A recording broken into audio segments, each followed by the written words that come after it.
Section 14127. This is Alabama ID number 6059. Selected for sale 6B-33.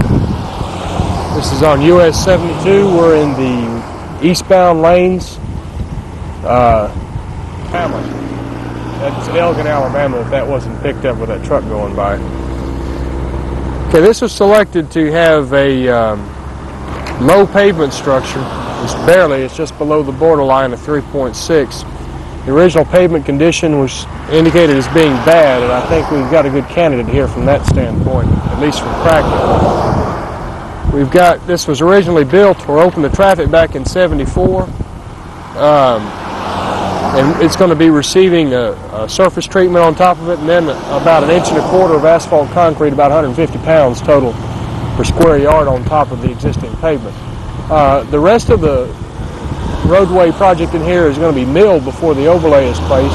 However, we will skip this section to keep it within the GPS criteria. I'm going to pick up now and go down where the drilling operations begun so we can verify the thickness of the on the first borehole with the augering operation about 90 to 100 feet upstream of the test section. Working in the eastbound lanes here, picking up to do a panoramic view.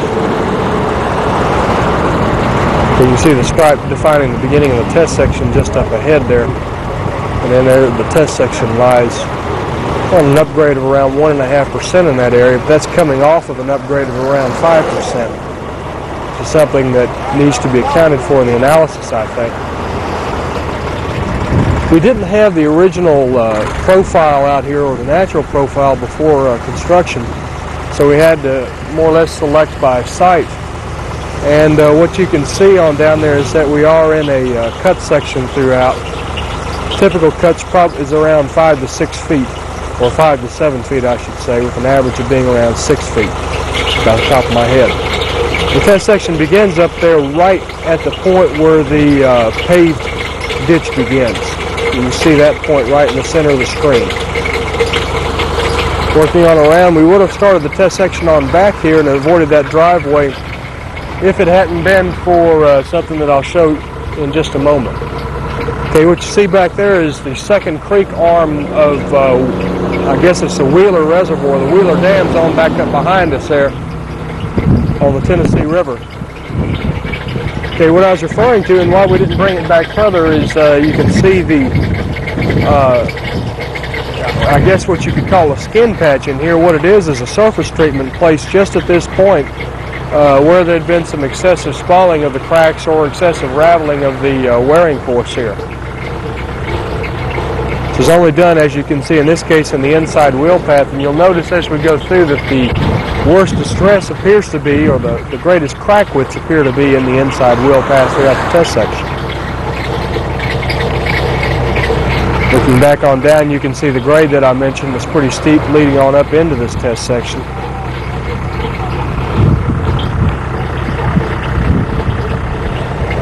Looking all around,